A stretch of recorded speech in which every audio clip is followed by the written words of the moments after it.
Last Thursday, my colleagues and I asked Ms. Davis, who was representing Facebook, about how the decision would be made whether to pause permanently Instagram for kids. And she said, quote, "There's no one person who makes a decision like that. We think about it that collaboratively." It's as though she couldn't mention Mark Zuckerberg's name. Isn't he the one who will be making this decision from your experience in the company? Mark holds a very unique role in the tech industry in that he holds over 55% of all the voting shares for Facebook. There are no similarly powerful companies that are as unilaterally controlled. And in the end, the buck stops with Mark. There is no one currently holding Mark accountable but himself. And Mark Zuckerberg, in effect, is the algorithm designer-in-chief, correct? I received an MBA from Harvard, and they emphasized to us that we are responsible for the organizations that we build.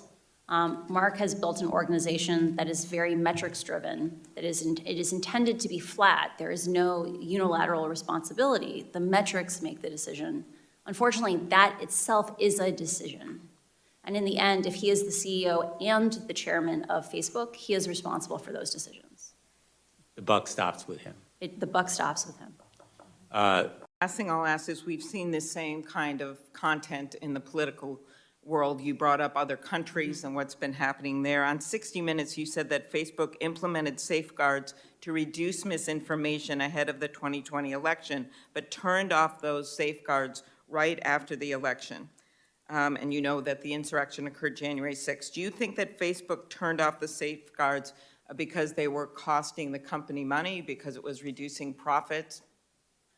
Facebook has been emphasizing a false choice. They've said the safeguards that were in place before the election implicated free speech.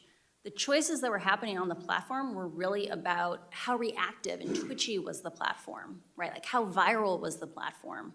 And Facebook changed those safety defaults in the run-up to the election because they knew they were dangerous. And because they wanted that growth back, they wanted the acceleration of the platform back after the election, they returned to their original defaults.